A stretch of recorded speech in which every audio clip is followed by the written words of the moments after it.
Assalamualaikum warahmatullahi wabarakatuh. Waalaikumsalam warahmatullahi wabarakatuh. Nah, kembali lagi bersama kita semuanya dan selalu tetap setia dengan Ustadz Muhammad Jamil gitu ya, dalam Kultum Sejenak Season 2. Jadi kita sudah dalam masa masuk ke dalam bulan Ramadan gitu ya, bulan yang penuh berkah. Jadi saya mau nanya dulu nih para pendengar dan juga para sahabat semuanya, apakah sudah berpuasa? Nah gitu ya. Jadi jangan-jangan sampai detik ini masih ada yang belum berpuasa, Ustadz gitu ya. Bahkan kan memang ada beberapa hal yang mana ketika kita masuki bulan Ramadan selanjutnya kita diwajibkan untuk membayar puasa, ya kan? Nah ini tepat banget dengan tema yang akan kita angkat pada hari ini, yaitu lupa bayar puasa. Gimana dong Ustadz gitu ya. Nah ini ada satu pertanyaan yang menarik buat kita nanti angkat dan kita bicarakan dan diberikan penjelasan oleh Ustadz Muhammad Jamil. Pertanyaan dari saudari Ahselia. Nah ini bertanya terkait hukum jika tidak membayar puasa Ramadan yang batal. Tadi itu. Bagaimana Ustadz penjelasannya? Mohon dijelaskan. Bismillahirrahmanirrahim. Terima kasih pertanyaannya Ibu Ahselia ya.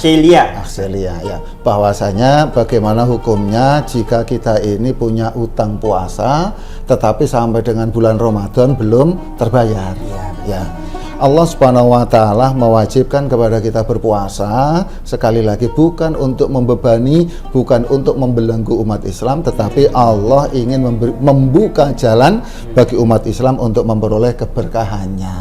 Karena itu bagi orang yang sakit, bagi orang yang safar atau bepergian, boleh mereka berbuka, namun kemudian mengganti di hari yang lain. Di luar bulan Ramadan. Di luar bulan Ramadan.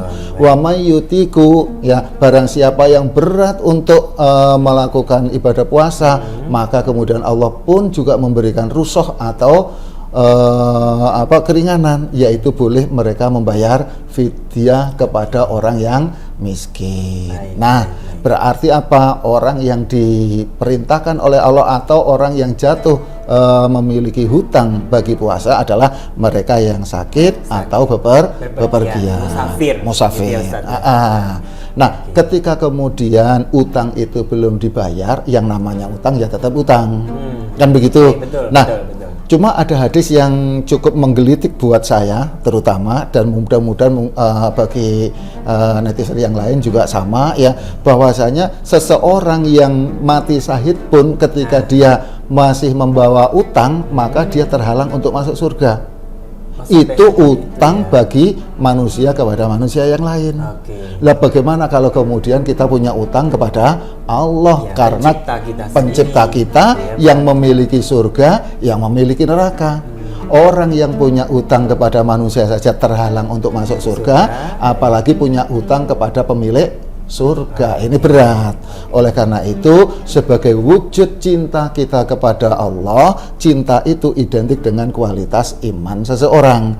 Kalau kualitas iman seseorang, maka dia akan cinta kepada Allah. Kalau cinta kepada Allah, rasa-rasanya nggak bisa tidur nyenyak, nggak bisa hidup nyantai ketika masih memiliki utang kepada Allah. Nah, permasalahannya bagaimana kalau sudah terlanjur. Misalkan nih ada orang yang nifas itu kan boleh jadi 1 bulan nggak pernah berpuasa, sementara sekarang sudah pertengahan bulan Sya'ban. Bagaimana dong caranya? Nah, bagi orang yang nifas, solusinya bisa membayar fidyah, atau kemudian kalau memang sudah tidak menyusui lagi, setelah bulan Ramadan diupayakan segera mungkin untuk membayar hutang. Karena apa? Karena kita tidak pernah dikasih tahu oleh Allah Subhanahu wa Ta'ala kapan akan meninggal. Azal kita menyebut bisa kapanpun. Nah, naudzubillah kalau kita masih punya utang sementara ajal keburu datang. Ya, jadi muncul bertanya lagi nih Ustadz. Mbak Asila mungkin bertanya. Nah, terus saya kalau mau bayar fidyah, ketentuannya seperti apa, Ustadz? Wa may yutiqunahu fidyatun ta'amu miskin. Barang siapa yang berat untuk menjalankan ibadah puasa, maka boleh membayar fidyah kepada orang miskin. Kapan, berapa fidyah ini tidak dijelaskan oleh Allah. Karena apa? Memang konsumsi makan kita ini berbeda. Betul. Nah, Masing manusia itu beda-beda ya, Ustaz, betul, ada yang tukang beca, ada yang karyawan, ada yang kuli, ada yang presiden, kan begitu. Otomatis biaya untuk makan dalam satu hari itu berbeda-beda. Nah, kemudian Allah Subhanahu wa taala menjelaskan, ya, Allah tidak mematok kamu harus membayar 30.000. Karena apa? Tadi konsumsi setiap orang itu berbeda. Kebutuhan masing-masing berbeda. Iya, ketika kemudian kebutuhannya berbeda, otomatis nilainya berbeda. Tapi Allah Subhanahu wa taala menjelaskan, barang siapa yang membayar lebih, kelebihannya itu akan kembali kepada diri kita. Misalkan nih, kita sebagai seorang karyawan juga bermacam-macam kan, ada golongan F, kemudian E sampai dengan A. Kemudian ada orang yang atau karyawan golongan F tapi pengen membayar sekelas golongan A, maka itu merupakan pancaran dari iman seseorang, kecintaan kita kepada Allah. Karena memang menargetkan kebaikan supaya datang dari Betul. Allah. Tapi kalau misalnya begini Ustaz, ada orang yang berpergian karena dia merasa berpergian, nggak usah puasa, niatnya udah begitu, gimana Ustaz? Nggak apa-apa. Oh, nggak apa-apa. Nggak apa-apa, Jadi karena memang jadi baik di mata Tuhan atau di mata Allah. Iya.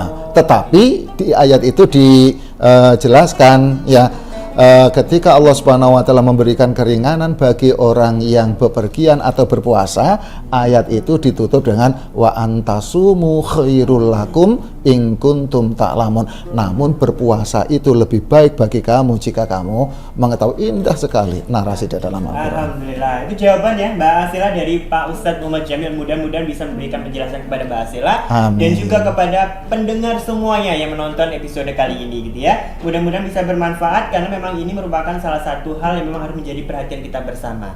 Jangan-jangan Mbak Asila ini belum bayar fidyah.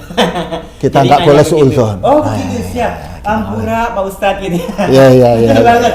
Jadi di bulan puasa kita nggak boleh mengurang-urangi pahala berpuasa dengan sesuatu yang tidak baik. Betul Ah, sekali. saya untung diingatkan langsung, ditegur langsung sama Ustaznya. Oke, alhamdulillah Kultum Sejenak season 2 kali ini, episode kali ini sudah selesai. Terima kasih kepada Muhammad Jamil Ustadz atas penjelasan yang luar biasa. Mudah-mudahan bisa bermanfaat kita semuanya. Dan sampai ketemu di episode selanjutnya masih dalam rangkaian Kultum Sejenak season 2.